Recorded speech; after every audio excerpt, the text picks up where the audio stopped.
Fala galerinha, vamos para mais uma aula de história e a nossa aula de hoje nós vamos iniciá-la com uma passagem bíblica de Mateus 19, que nos diz o seguinte: Então vos disse Jesus aos seus discípulos: Com toda certeza vos afirmo que dificilmente um rico entrará no reino dos céus.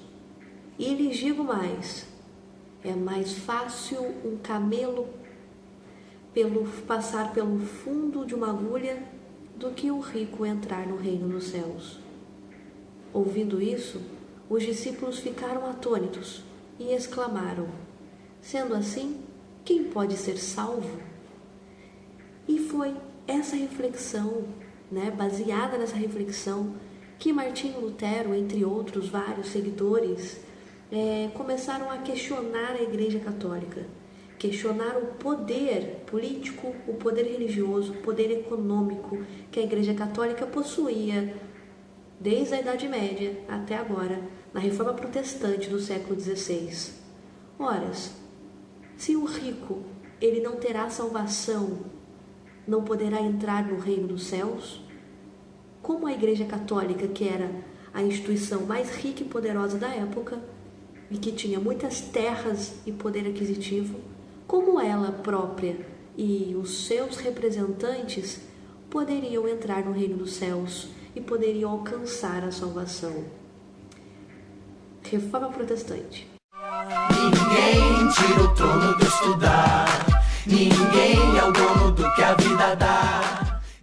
Esse pensamento e essas críticas e esse movimento político que ele fez resultou no surgimento de diversas religiões protestantes, que são conhecidas também como religiões evangélicas, várias outras religiões cristãs que vão surgindo após o século XVI. Bom, pessoal, para a gente pensar a respeito, então, desse contexto, nós temos que nos lembrar que nós passamos pela Idade Média, e entrando na Idade Moderna, nós temos uma população que vive numa miséria, que vive realmente, os sans-culottes, por exemplo, na Idade Moderna.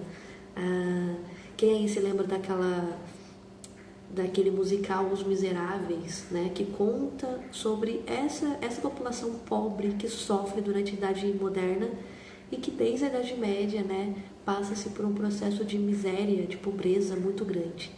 Em contraste com essa miséria da população, nós tínhamos o poder da Igreja Católica, que dominou todo o pensamento, a ideologia na Idade Média, e na Idade Moderna continuou esse processo, mas agora, Idade Moderna, nós temos novidades.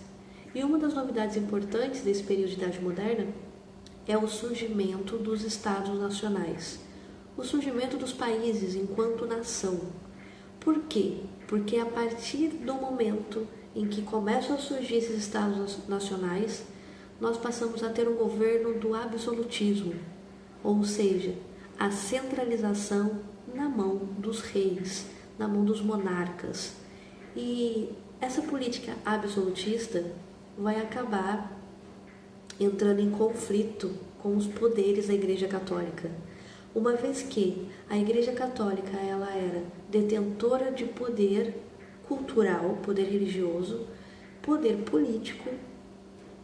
Ela também era proprietária de grandes extensões de terras, era grande latifundiária, e vários príncipes eles se sentiam ameaçados pelo poder da Igreja Católica, porque lembrando que nessa época não existia a ideia ou o princípio de Estado laico, Então a Igreja, os bispos, os religiosos, eles ajudavam na escolha dos representantes, na escolha dos monarcas, nas representações políticas, e vice-versa também acontecia. Então, existia uma ligação muito forte, uma união muito forte entre política e a religião. E vários príncipes sentiam o seu poder ameaçado pelo poder político e aquisitivo da Igreja Católica. E como vários príncipes gostariam muito de tomar como posse as terras que pertenciam à Igreja Católica, eles acabaram apoiando os ideais de Martinho Lutero. Não necessariamente porque eles concordavam com a religiosidade e as críticas luteranas, mas porque naquele momento era oportuno para aqueles reis, para aqueles nobres, né? Temos que lembrar que todo mundo, nesse momento de século XVI, está começando a ficar com birrinha da Igreja Católica. Não só os reis e os monarcas, como acabei de colocar, né, essa disputa de poder entre eles, mas também os nobres, né, os antigos cavaleiros medievais, a camada da nobreza da Idade Moderna, eles vão se sentir ameaçados também, né, nessa disputa de poder. E nós temos o povo pobre, os trabalhadores, que vivem numa situação precária, numa situação miserável e que mesmo assim precisam pagar altíssimos impostos para a Igreja Católica. Diante disso, vários setores sociais começam a olhar para a Igreja Católica e a criticá-la, a criticar as políticas, criticar a moralidade da Igreja Católica. Então nós teremos aqui um processo de crise moral durante esse processo de Idade Moderna, e nós vamos ter, inclusive, críticas vindo de dentro da própria Igreja Católica, como, por exemplo, nós temos vários pensadores que vão começar essas críticas, né, reformistas, podemos colocar assim.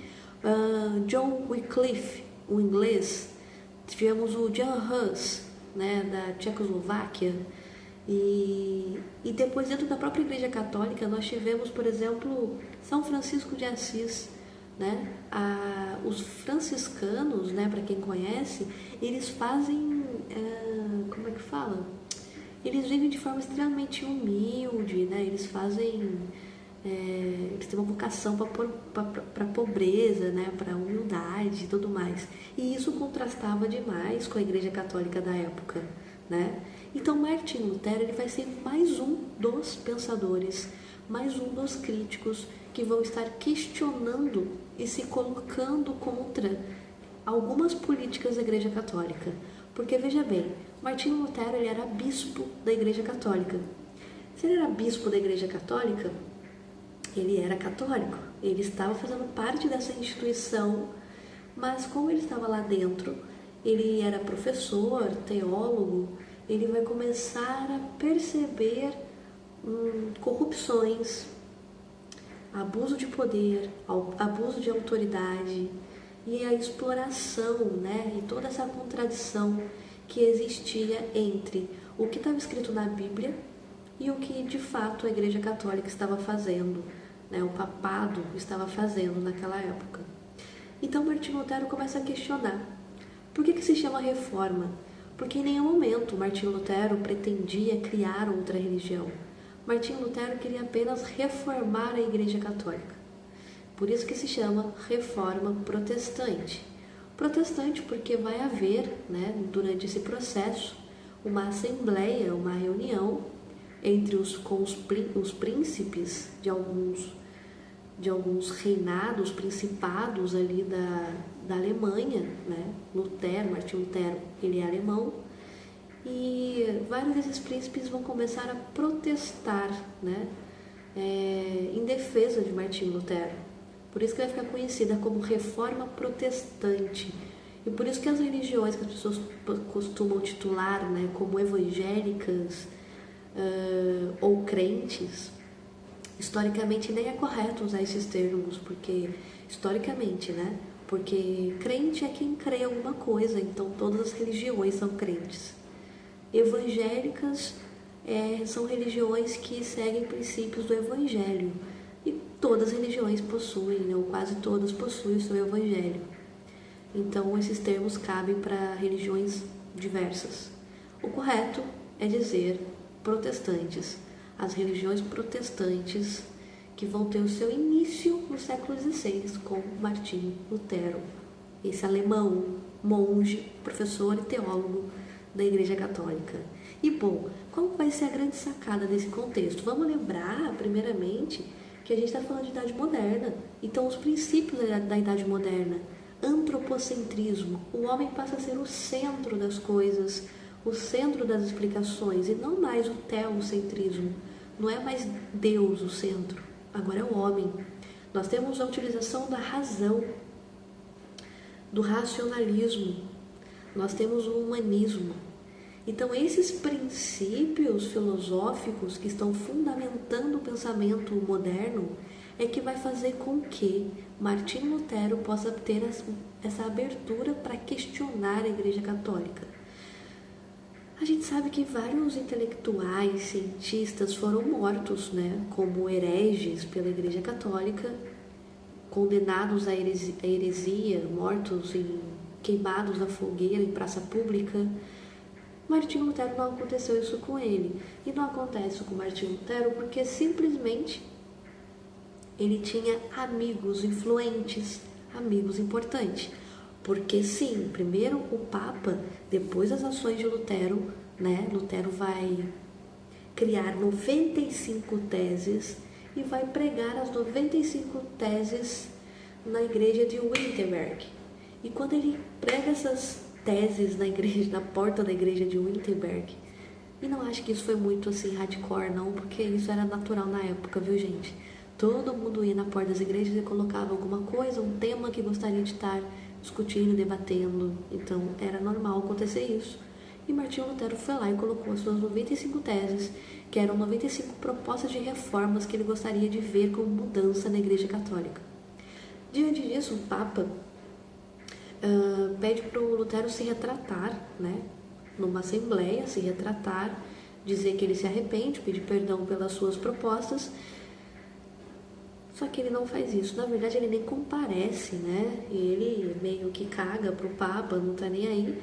Então, o Papa envia para Lutero uma carta para ele ser expulso da Igreja Católica, né? Uma bula papal, um documento papal de excomungão. Então, ele vai ser excomungado da Igreja Católica. E após ser excomungado da Igreja Católica, ele pega aquele papel, aquele documento, ele vai fazer a leitura e ele vai queimar aquele papel em praça pública na frente dos seus seguidores ali, né, que estão ouvindo suas pregações. Ele pregava na rua, na praça pública. Então, Martinho Lutero foi excomungado da Igreja Católica e só não foi morto, como os outros intelectuais da época, porque Martinho Lutero, ele tinha os seus amigos que eram príncipes, né? Esses princípios do luteranismo vai se espalhar por vários principados da Alemanha, vai se espalhar, vai se expandir para Dinamarca, Noruega, Suécia, Suíça, em algumas regiões, alguns países, e vários dos principados vão começar a apoiar o luteranismo por interesse político e econômico, como eu já afirmei. Mas o importante é que eles começam a apoiar as ideias de Lutero. Então, após pregar essas 95 teses, né, na porta da igreja de Wittenberg, nós temos um processo de início da luta do luteranismo.